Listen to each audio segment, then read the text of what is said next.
Om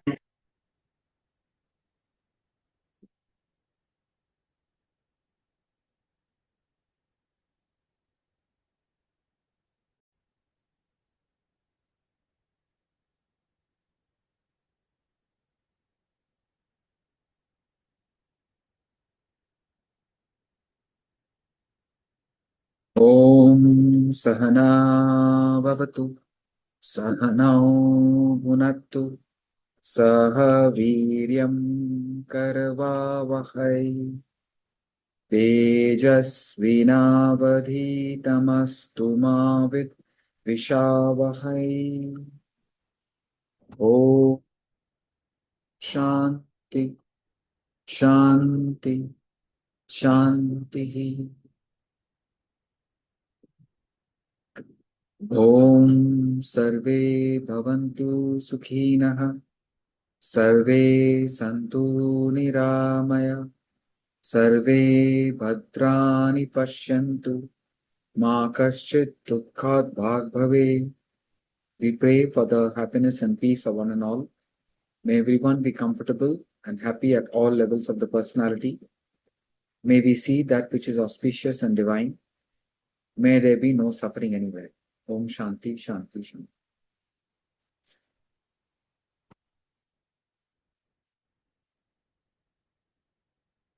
Anyone has any question? Hari Om. Okay.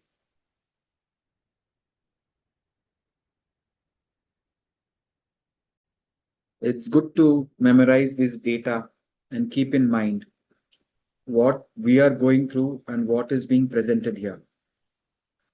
We can start with Kali Yuga. Kali Yuga is 4,32,000 terrestrial years.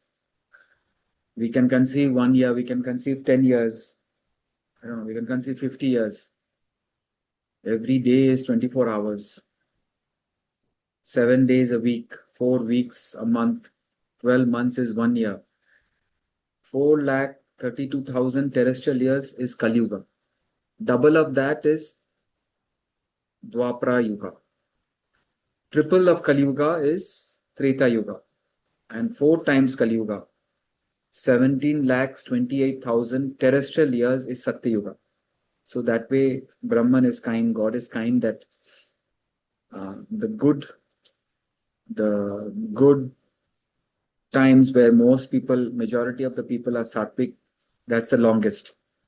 And where majority of the people are Kali Yuga, majority of the people are tamasic and rajasic, is the shortest Kali Yuga. But for us, it's a lot.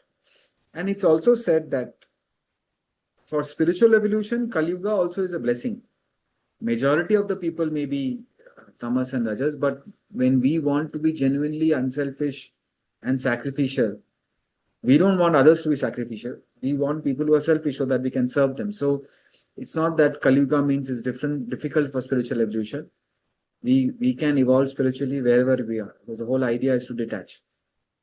And this total picture, this can say a panoramic view of what life is, helps us to gain that spirit of detachment. Again, I'm cautioning you. I mean, here we are all good students who have been with the subject for a long time. The most important thing is to play our role. We cannot be tamasic and then think of all this. We have to be active. I wouldn't want to say involved, but we have to be extremely active, doing our duties and responsibilities. Then when we get involved and sort of lose our way in worldly affairs, get caught up in samsara, that's when this high philosophic vision presented in these verses help. What is that we are going through? How limited and how almost trivial, how small, how petty is what we are going through, and we make a big deal out of it. So when we have this picture, automatically it brings a sense of detachment. 100 years itself is such a long time. Do you want to go through another 100 years? Seems like 100 years, sometimes 5 years, 3 months, 2 months seems to be such a long time. Oh, I have to go there after 3 months. I have to do this after 6 months. 6 months itself, time has its own frequency. When it's painful, it doesn't pass. When it's joyful, it quickly passes away. Same time. When we are playing cards, Swami used to say 1, 2, 3, 4, 5, 6, 7, 8, 9, 10, Jack, Queen, King. 1, 2, 3, 4, 5, 6, 7, 8, 9, 10, Jack, Queen, King. We can play hours and hours, certain time passes. When the experience is a similar, time passes. When you get used to living in a prison, time quickly passes. Suddenly you realize 10 years has passed. But in the moment you feel, Arey Bapre, one more day, one more week, one more. Uh, when you don't want time to pass, it passes quickly. So many times, particularly in India, it's very sad. When you are the red light signal. When I say India, the moment it becomes blue, everybody starts honking. It just requires a 2-3 seconds of patience. Everybody will go. Nobody is waiting. But even if 1 second delay, oh, everybody starts honking. But when you are under red light and it says 120 seconds, you feel like, my God, I have to wait so long.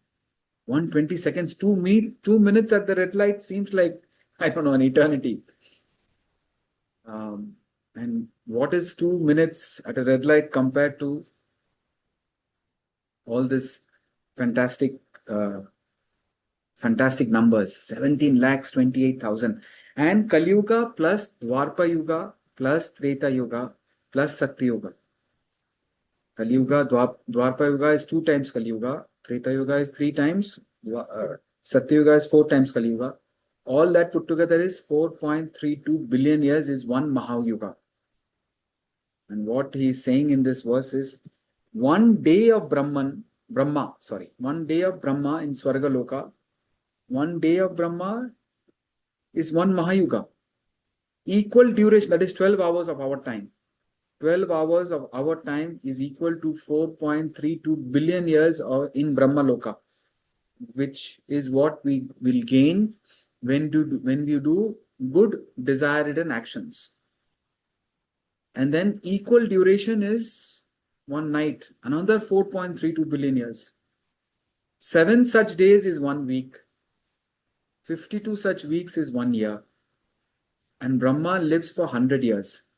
Even Brahma has birth and death. Even Brahma is limited. How beautifully we have to spend time on contemplating upon it. So I am also trying to take time so that it sinks in. The more we spend time, it will sink in. We only experience 12 hours of day, 12 hours of night, and one such day, 365 days is 1 year. 4.32 billion years. 10 lakhs years. That itself is going out of the system. That is 1 million. 1,000 million is 1 billion. 4.32 billion years is just 1 day of Brahma. 1 night of Brahma. 100 such years temporary. So that's what I'm reading out. 100 such years constitute the lifespan of Brahma.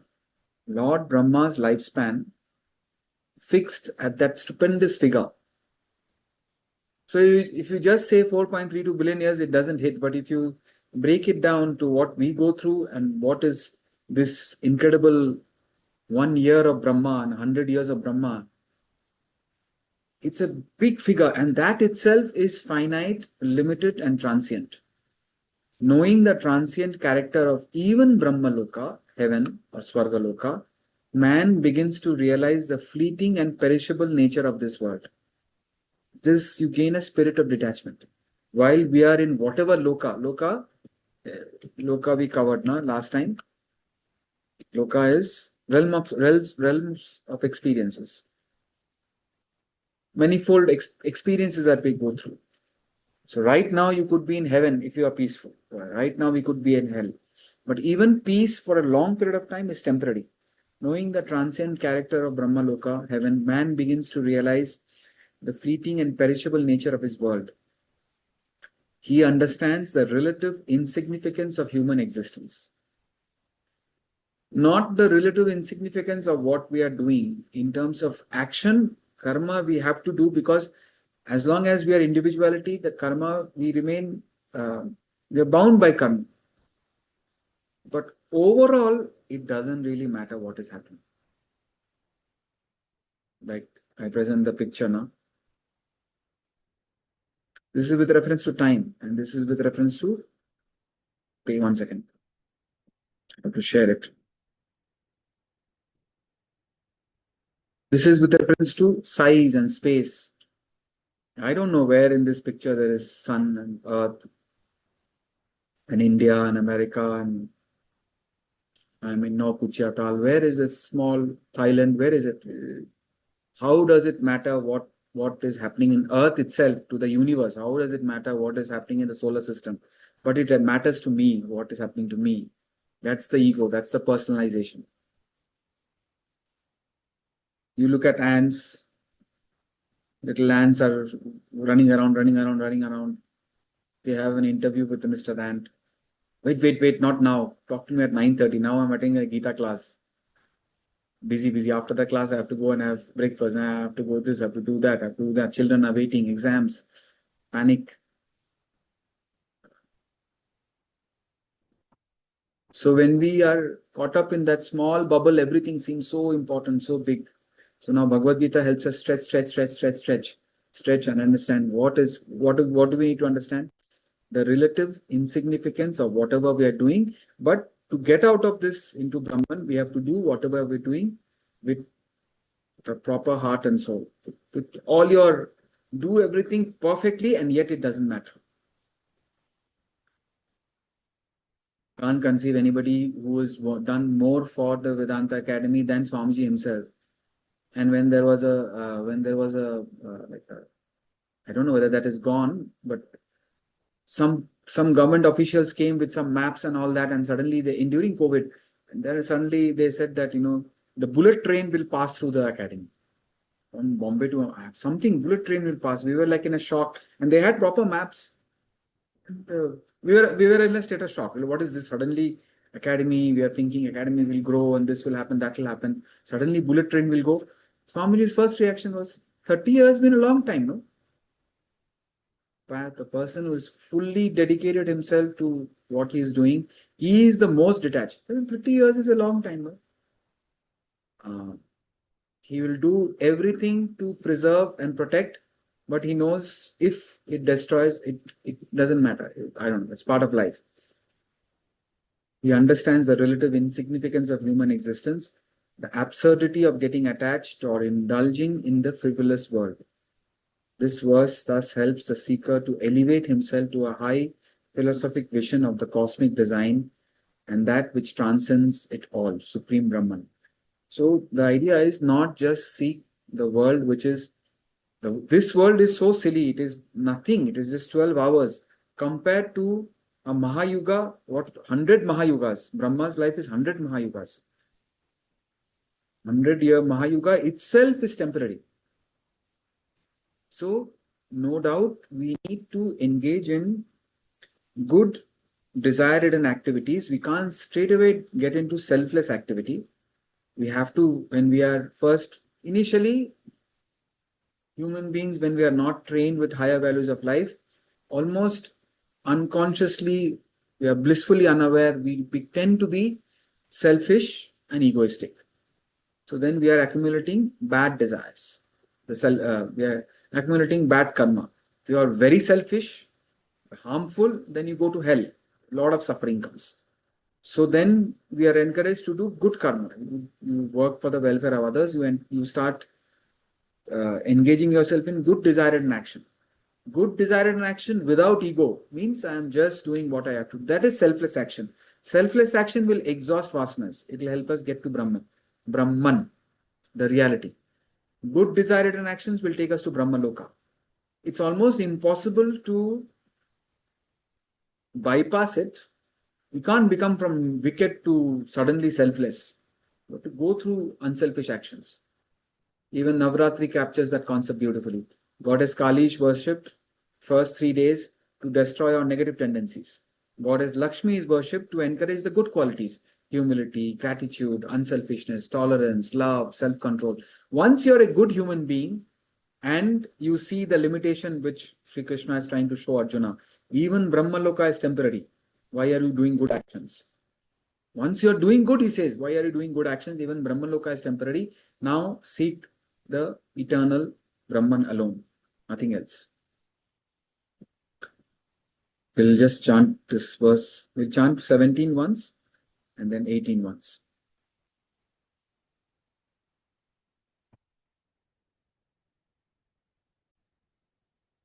सहस्रयुगपर्यन्तम् आहर्यद्ब्रह्मणो विदुः रात्रिं युगसहस्रान्ताम् देवो रात्रविदो जनाः. The people who know the day of Brahman, which ends in 1,000 yugas, and the night which ends in 1,000 yugas, they know day and night. Now at least we know it theoretically.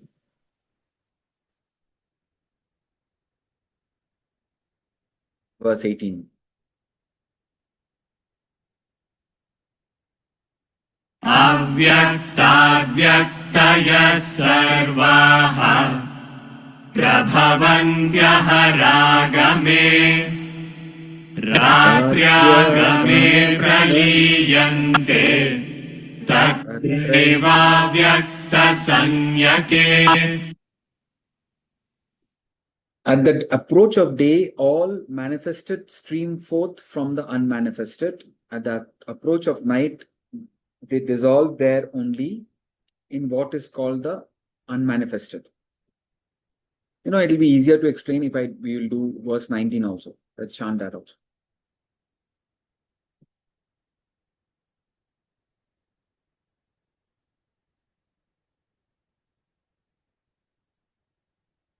भूतग्रामः स एवायम् भूत्वा भूत्वा प्रलीयते रात्र्यागमे वशः Partha प्रभवत्यः रागमे. This multitude of beings, the total beings, being born again and again, is dissolved helplessly at the approach of night, O Partha, and it streams forth at the approach of day. They are very similar verses. 18 and 19 are very similar. At the approach of day, all the manifested stream forth from the unmanifest. There is something unmanifest. Unmanifest is something that you cannot see. Or better word is, you cannot perceive. Something that is manifest, you can either see it or smell it or taste it or touch it. Basically, the 5 sense organs is contacting it. If something is unmanifest, hidden, you cannot. And what is unmanifest? That which you cannot see, hear, smell, taste, or touch. That is unmanifest. So some things manifest from the unmanifest, and at the approach of that is day. And at the approach of night, they again go back into what is called the unmanifest. And here is saying the totality. There it is sort of in microcosm, here it's macrocosm. This multitude of beings born again and again. It's happening again and again, day and night, manifest, unmanifest, manifest and unmanifest. This cycle is going on endlessly. There's no beginning and end. Birth and death, the cycle of birth and going on endlessly. Dissolved helplessly at the approach of night, O Partha, it streams forth at the approach of day. So we have to understand this, the microcosmic level and the macrocosmic level. See, at the microcosmic level, when we are all born, in the morning, we all wake up. What happened last night? All of us were in deep sleep. Our whole personality was in unmanifest. What does it mean? All our feelings, thoughts, and definitely actions. You're sleeping. There's no action. The only action happening is sleeping. And all whatever the involuntary actions are happening place. We are in a unmanifest state, experiencing nothingness, blankness, a complete void, an absence of any experience. That's the deep sleep state of consciousness. So that is the unmanifest state. Whatever thoughts, desires, feelings, emotions, likes and dislikes, all that is now manifest. So when we are awake, when we wake up, that is the manifestation. So what happens when an individual manifests? All his thoughts, desires, all the whatever is happening in the mind and intellect, all that is manifest. At least it's manifest. And then it comes out into action. So every night we go into an unmanifest. Every morning we manifest. This will go on and on until What is the cause of all this?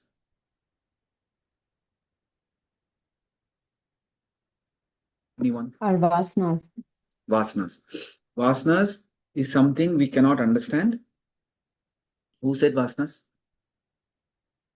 Okay, Meta. So, vasanas is something we cannot understand. It is the nearest philosophic way of understanding is it's the mass of ignorance. If you remove vasanas, what remains is knowledge, knowledge of Brahman, Atma Vidya, Brahma Vidya. We are not aware of Brahman because of this mysterious entity called vasanas. Brahman also we don't understand, but that is knowledge. Vasanas also we don't understand, but that is ignorance. This unknown ignorance is covering the unknown reality. In between, we can understand. We can only posit vasanas. Brahman has no manifestation. It just remains as supreme unmanifest. Rope remains as a rope. But when you mistake a rope for a, when you don't understand the rope as a rope, then there is a misunderstanding. Sorry. All gadbad. Rope remains as a rope. But when you don't understand the rope as a rope, then there is a possibility of not understanding the rope as a rope. That is what is called non-apprehension. This non-apprehension is the vasanas. Where there is understanding of the rope, there is nothing happening. Where there is Brahman, there is nothing happening. But a person, whatever, that's the power of Maya. Through Maya, or whatever you call it, where there is a ignorance of Brahman, the mass of ignorance is called vasanas. The nature of vasanas is to helplessly manifest into thought, desire, action. Thought, desire, action.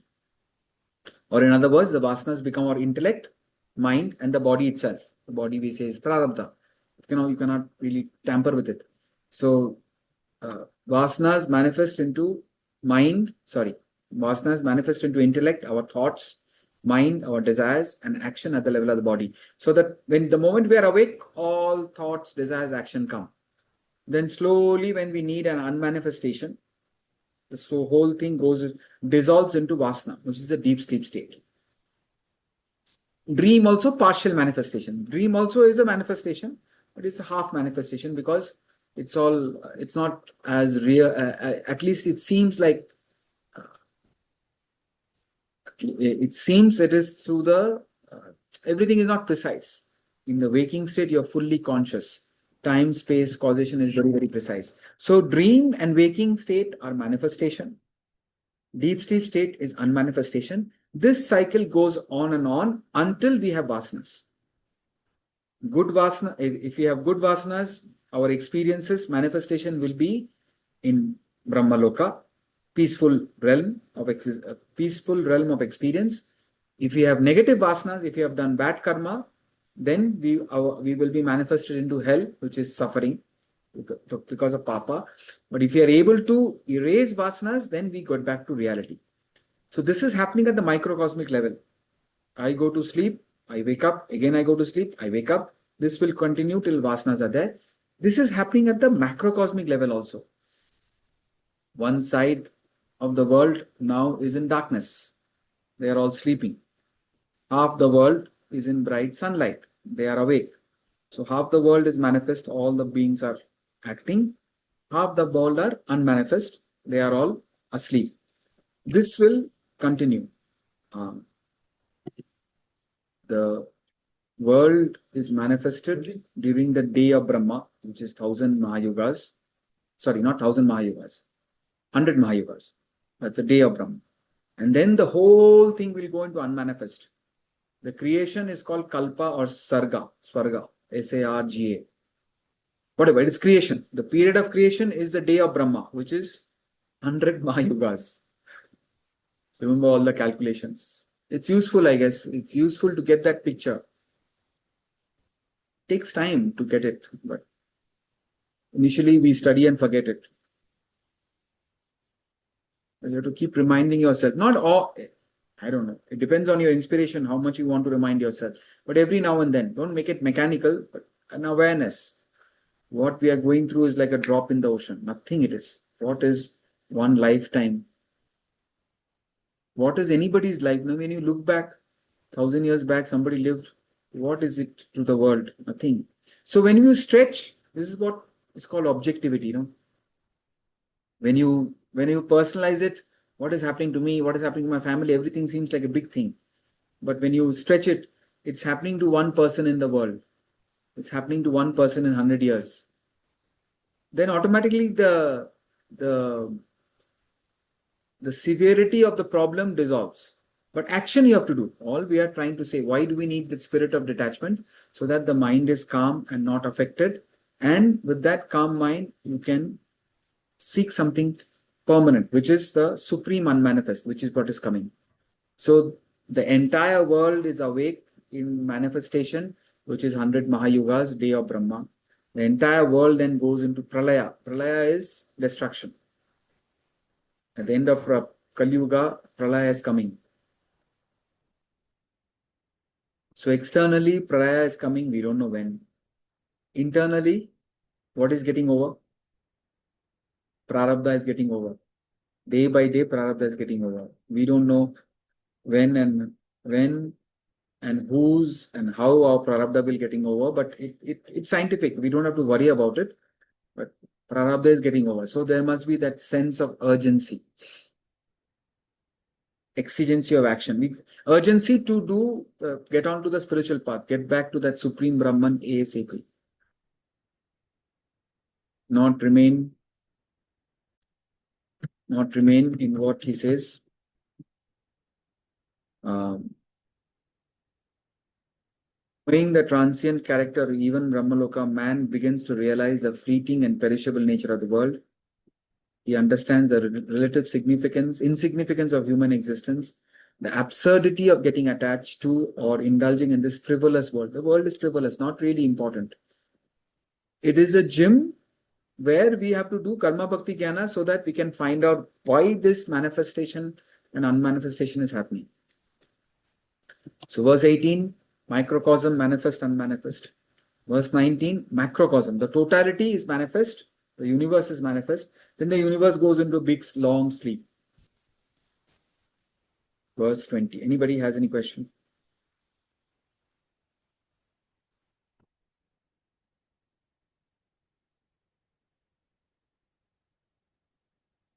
परस्तस्मात्तु भावोऽन्यः अव्यक्तो व्यक्तात् सनातनः यः स सर्वेषु भूतेषु नश्यत्सु न विनश्यति. But there exists higher than the unmanifest, yet another unmanifested being, eternal, which is not destroyed when all beings are destroyed. It's almost like a googly. This is given in a more powerful way in the 15th chapter, where we study Shara, Akshara, Uttama Purusha. Uttama Purusha is there is a supreme being. So when we reach there soon, 15th chapter. Shara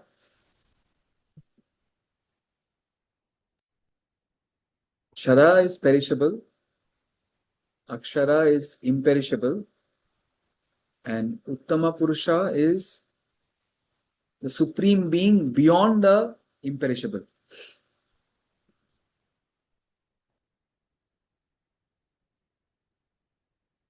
See, all that we can conceive, whatever you can conceive, it falls into the realm of perishable. No, don't say that you're conceiving Brahman. That is a theoretical concept that we are studying in the scriptures. Nobody can conceive Brahman. Brahman is beyond the reach of the body, mind, intellect. We can only conceive thought.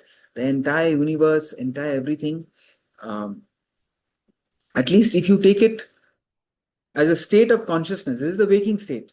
What happens to this whole world when we go into the dream world or when we go into deep sleep world? This disappears, at least for you. The whole subject is subjective. Vedanta is subjective. What are you experiencing?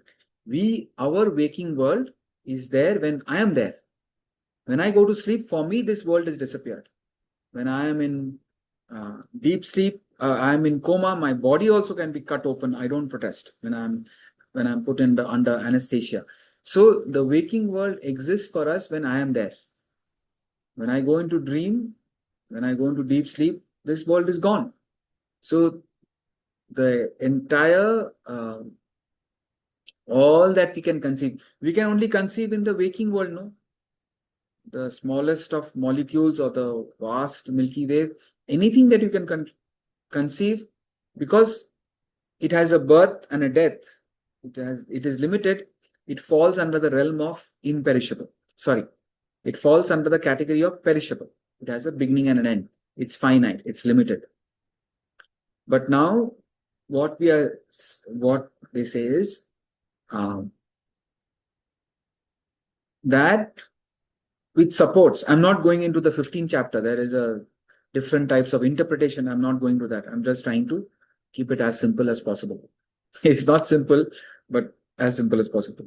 It is simple. If you understand, it's simple. If you don't understand, it's unsimple. Now, let's take this whole experience of whatever we are experiencing, this world, as a movie projection. Right? If it is a movie projection, there must be a substratum. The movie cannot be projected if there is no screen. The screen is there. On top of that screen, the movie is projected. All that we see, the mountain, the ocean, the entire phenomena of creation is upon a substratum. You have to imagine that substratum. See, when you see the movie, you can't see the screen. You don't see the screen. We are caught up in the movie. Right now, this is a not even 3D. Now 4D is there. 4D is where not only you're in a 3D experience, suddenly you'll get some water on your face. I think that's 4D. Something 5D. So many things, so many Ds are coming, but whatever D we are caught up in, this is like a movie. Movie is 2D. When you're seeing even the 2D movie, you miss the screen. You have to remember, my God, you have to remember, I'm able to see the movie because there is a screen. When the projector is switched off, that's deep sleep. When the projector is switched off, what remains is the screen. So now it is said that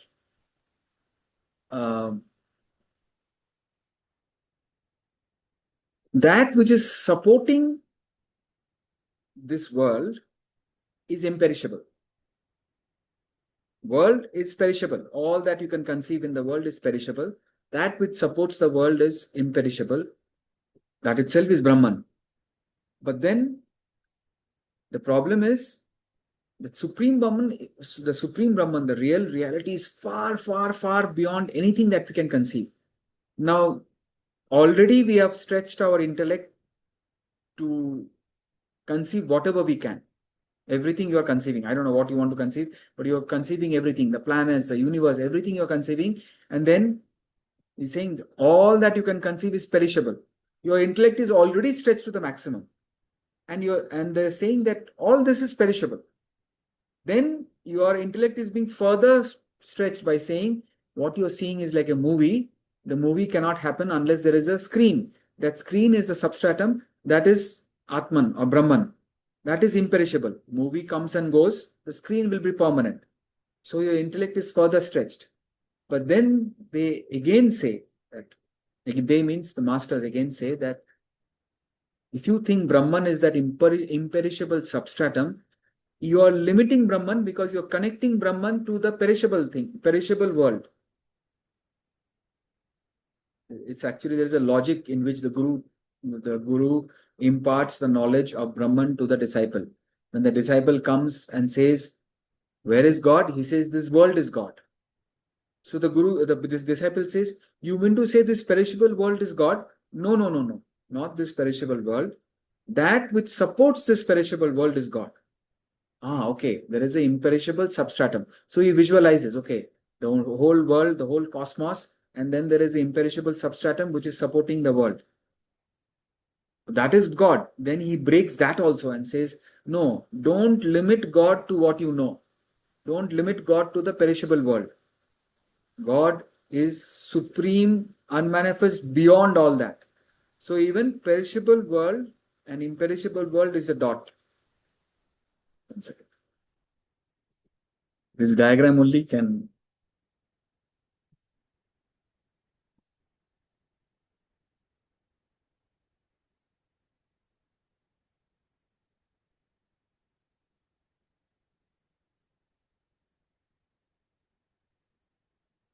This dot is what all that you can conceive. Behind the dot is the entire world. The dot is the entire world. That which supports the dot is the imperishable reality, which supports the world, the substratum, the screen. But Brahman is far, far beyond. It's a big circle. It's the inconceivable reality. It's almost like step by step, your intellect being stretched, stretched, stretched. First, conceive everything that you can. That's a perishable world. Then try to conceive something which supports that perishable world. Even that is not Brahman. Brahman is far, far, far, far beyond. Now, let's get back to this verse. But there exists higher than the unmanifest. Unmanifest is that which supports the manifest. Yet another unmanifested being, that big circle, that which you cannot conceive, that is the Supreme Brahman. Yet another unmanifested being, Uttama Purusha Tvanya, a supreme being, something other than that. That is eternal, which is not destroyed when all beings are destroyed. So till now, what have we conceived? There is day, creation, manifestation. Day, creation, manifestation, where there is all beings. Now, day, creation, manifestation is followed by night, destruction, unmanifestation. This cycle is going on and on and on. There is creation and destruction. There is day and night. There is manifestation and unmanifestation. But then the whole thing is happening because of some mysterious another unmanifested being. See, unmanifest itself we cannot conceive. Vasanas we cannot conceive. That which helps us to understand or conceive anything is our intellect. This is kindergarten stuff. Eyes help us to see. Ears help us to hear. Nose help us to smell. Today my nose is blocked doesn't mean that I'll start smelling with my ears. Or my ear is paining doesn't mean that I start hearing with my eyes. Each organ has a specific role.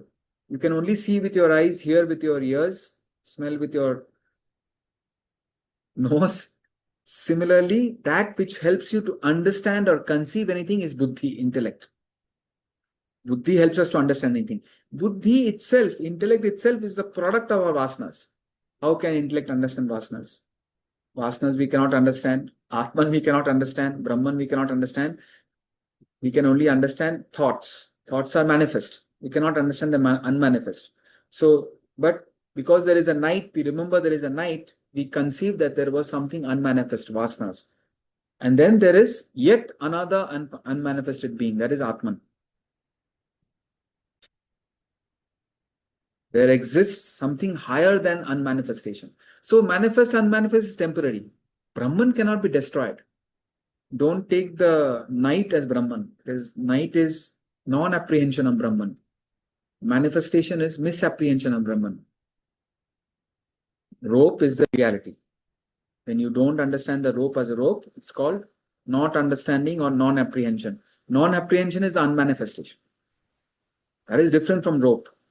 And then when you think it's a snake, or reptile or something else, then a wire, then it's a manifestation. You are misunderstanding. So the waking state, the dream world is a misunderstanding of Brahman. It's manifest now. All the manifestation, all this manifestation is temporary. 100 Mahayugas. It will come to an end. How long do you want to remain? How long do you want to remain away from infinite bliss?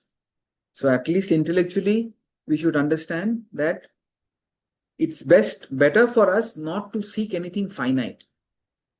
It is better for us not to seek anything limited. Seek that which is permanent. Seek that which is permanent.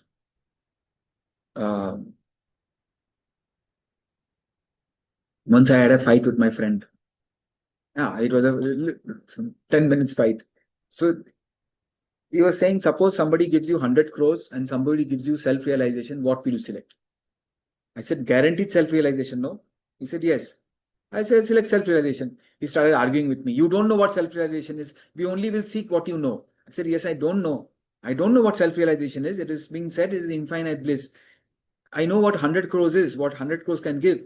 But if you're guaranteeing me, because I have heard in the class that self-realization is the ultimate goal, I will select that.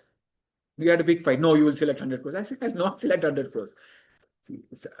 I wish that that choice was there. I could have proved him that I'll select self-realization. But actually, in life now we have to select it. What is temp? We are all the time selected the 100 crores only because we are all the time running after something for the body, mind, intellect. If we are able to say, because we are studying heaven and hell with the body, mind, intellect, let's seek the self and self alone, then we are making that choice. Uh, don't have to neglect the body, mind, intellect, but use the body, mind, intellect in this spiritual gym. The whole world is like a spiritual gym to do karma, bhakti, jnana, to seek the self. Those two parables now, I don't know who doesn't know those two parables. One parable is where the kingdom, you become a king for 5 years, and at the end of the 5 years, you are sent across the river into the jungle, and the jungle is full of wild animals. The person is killed, eaten up by lions. So every time a elderly person will be appointed the king, he will rule the kingdom for 5 years. Fourth, fifth year, he will be almost in depression. First 3, 4 years, he will enjoy fully. Then slowly he'll remember, my God, my time is coming to an end. My time is coming to an end. Fifth year is in depression. He'll be ferried across the river. He will go to that jungle. He'll be killed. But this whole thing was kind of, it became different when a young boy became the king. He also was enjoying his time, but fourth year, fifth year, he was throwing parties bigger than the first 3, 4 years. So people reminded him, hey, have you forgotten? You are here for a short period. You are here only for 5 years. At the end of the fifth year, you'll be sent across to the jungle. He said, yeah, I remember. I have not forgotten it. Don't worry, I have not forgotten it. So they thought he's a off case because he's not worried about his death at all. And the fifth, last day, he threw his biggest party. He only put a red carpet to the boat, and the boatman was feeling very sorry because he's always taken elderly people across. The young boy is taking. And he said, wait, let me say bye-bye to my people here. He said bye-bye. And then when the boat was going, a little turn it took from the island, and suddenly the boatman saw there was a permanent city. So from the first year itself, he realized this world is 5 year period. We don't even have 5 years guarantee.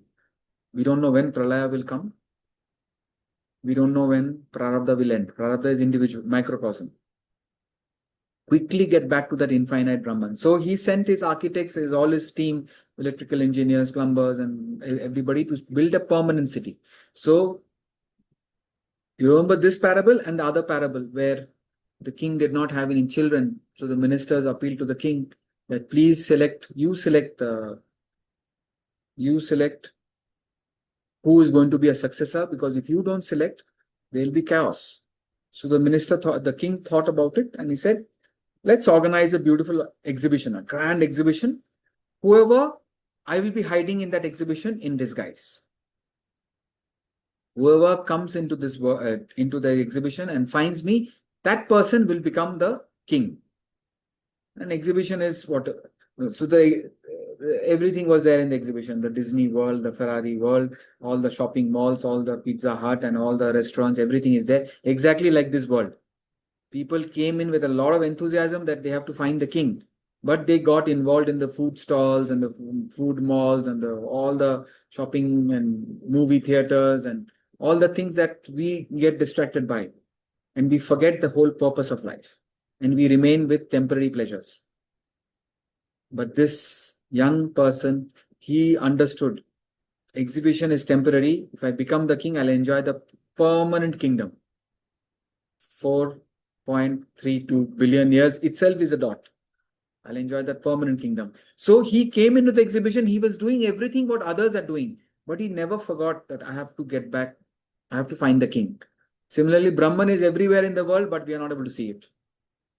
We have to attune to Brahman and use body, mind, intellect, our actions, emotions to gain the right type of knowledge to find Brahman.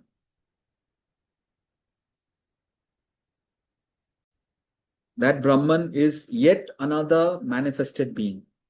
We are caught up in the unmanifestation. See, just getting a thought. The good part is we don't have to worry about sleep. Even if it is 4.32 billion years, sleep will quickly pass. In the sleep, there is no problem. The problem is with the manifestation. In the manifestation, if you are attached, you will suffer a lot. And we have to get into the selfless mode of activity. Keep contemplating upon Brahman. As you think, so you become. Seek Brahman, then whatever we go through will not affect us. So there is effort, right effort, which is unselfish effort. Surrender, dissolve the ego and surrender to the higher, remember the higher and get back to the higher through knowledge. That's the whole sort of journey of life. Action, as unselfish as possible, action. Remembering God, dissolve the ego, surrender to Him so that we don't suffer what's going on in the world. But remember, all this is very, very relative. It's nothing. That's a detachment. When you stretch the time frame, you feel detached. What is one human being's life compared to 8 billion human beings' life?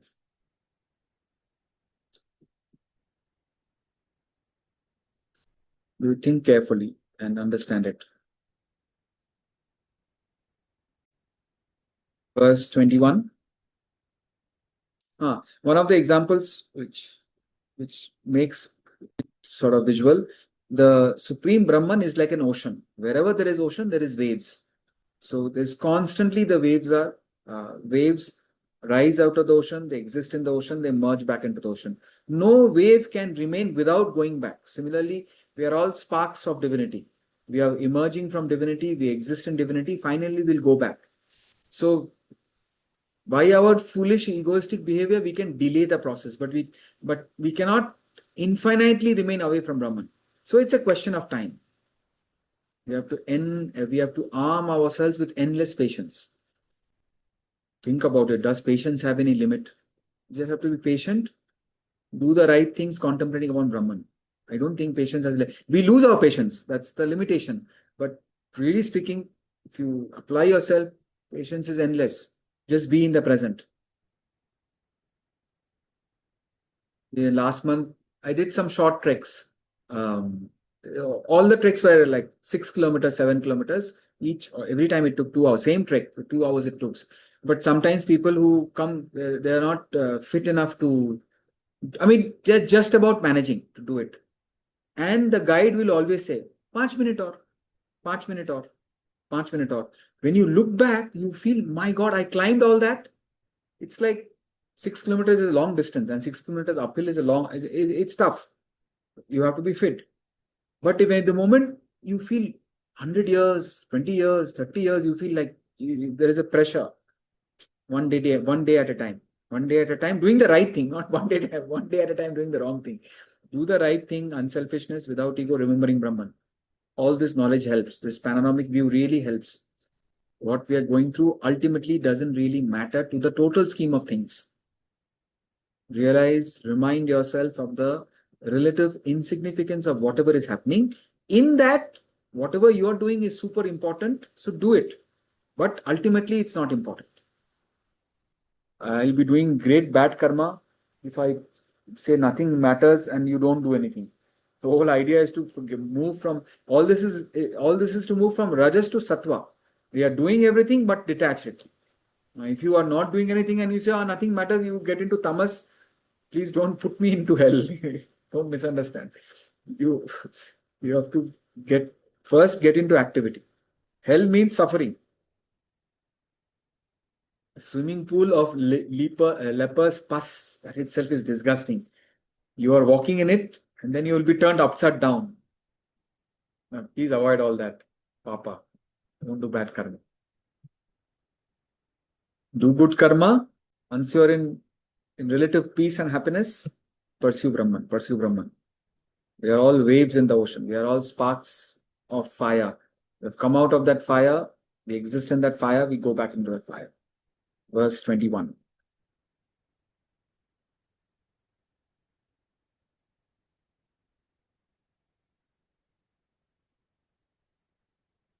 अव्यक्तोऽक्षर इत्युक्तः आहुः परमां गतिम् यं प्राप्य न निवर्तन्ते तद्धाम परमं मम.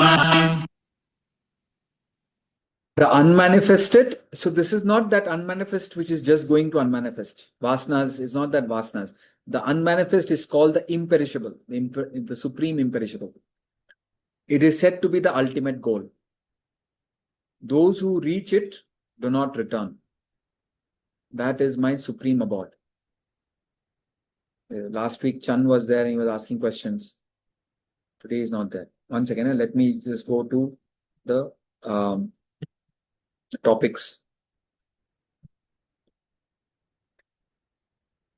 Next, so we are in this topic, Brahman beyond the manifest and the unmanifest world.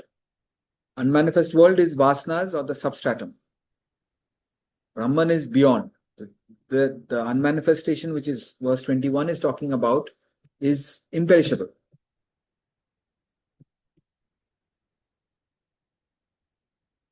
The unmanifested.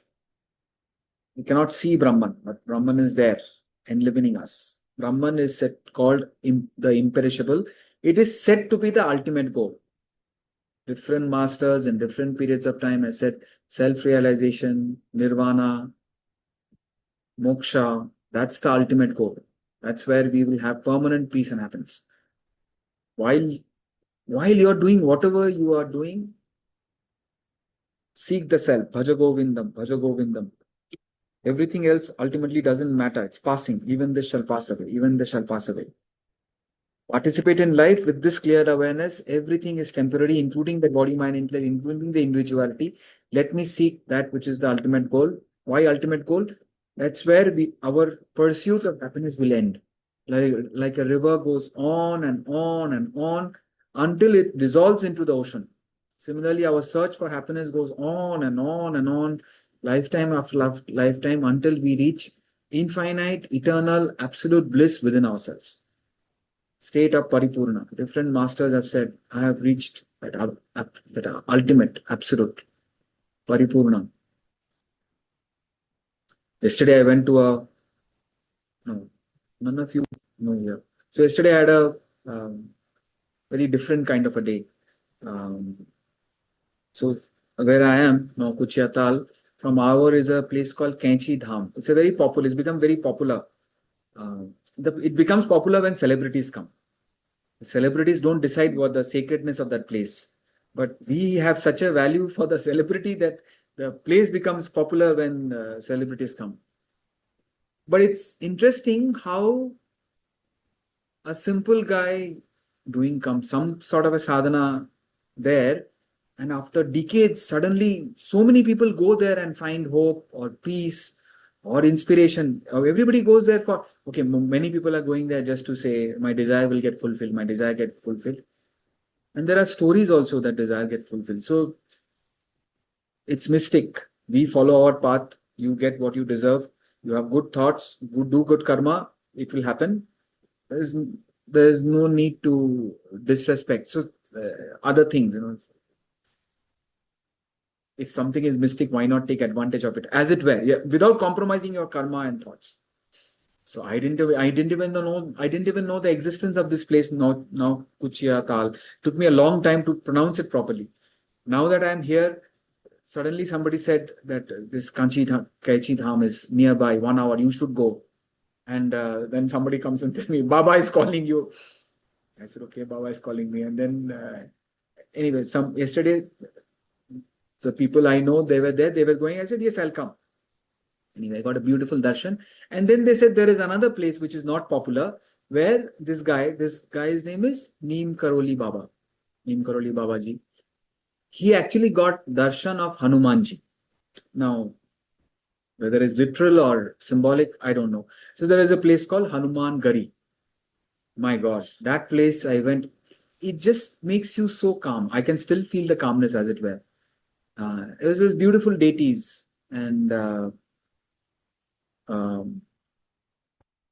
was beautiful. Everything was very clouded, and you felt like you are going into the heavens, because everything is cloud. You can't see anything, and just the temple is there. It's left side clouds, right side clouds, in front clouds. Suddenly you go to a temple, you see some beautiful deities. I just did my pranams and came back. Why did I remember this? Something here I remember it.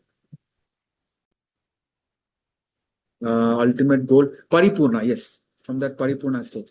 Now, simple guy living in one place, decades after, even at a practical level, hundreds of people are coming there. There are shops happening. There is tourism. There is at least people are getting jobs, and people come there and find peace. No, let's not get into whether he's genuine or not. But somebody sits in one place and discovers himself. It benefits generation. Them. Where was Buddha? Where was Christ? Where was Muhammad? Where was our great rishis? Where was Krishna? How many years back? We are still studying. So these masters have said in different periods of history, once you realize yourself, that's a state of paripurna. You don't need anything else. You are in a state of absolute fulfillment. So we should somehow keep encouraging it as you are dealing in life, like that boy who was in the exhibition or that king who was enjoying the kingdom. Seek that ultimate goal, which is the absolute, imperishable. Those who reach it do not return. Once you exhaust, reaching that is exhaustion all vasanas. As long as you have vasanas, manifest, unmanifest, manifest, unmanifest, manifest, unmanifest. The cycle of birth and death will go on as long as you have vasanas. If you exhaust your vasanas, you realize the self, thereafter you don't return. It's like when you wake up from the dream, there is no going back to that same dream. That dream is gone.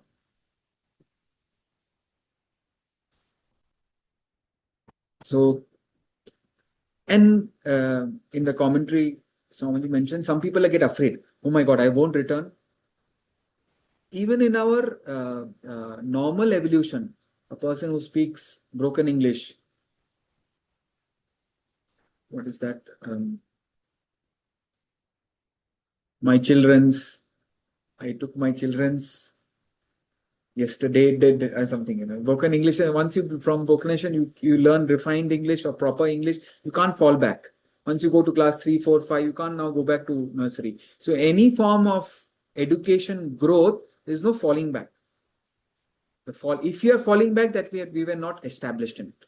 So the whole journey is to keep establishing yourself in the higher. Higher means greater peace and bliss. There is no falling back. So that way, there is no need to be afraid. We have to have the courage to seek the unknown. That is my supreme abode of absolute peace and bliss. That is the ultimate goal. Constantly is reminding us that's the absolute abode. So the last verse of this topic we'll take up in the next class. O Partha, that supreme being on whom all beings dwell, by whom all this is pervaded, is indeed attainable by unswerving devotion. So he's highlighting bhakti here. We'll take it up in next class. If there are no questions, we'll end with the prayer.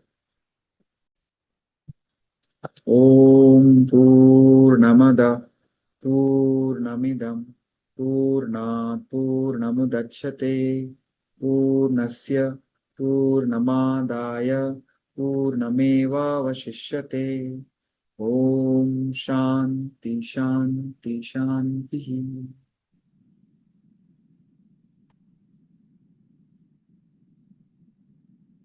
Thank you, everyone. Thank you. Thank you. Ariel. Thank you, sir. Thank you, sir. Thank you. Hari Om Aditi.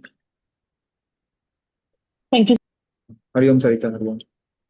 Mangesh ji, Hari Om. Vanita ji, Hari Om. Ullas, Hari Om. Very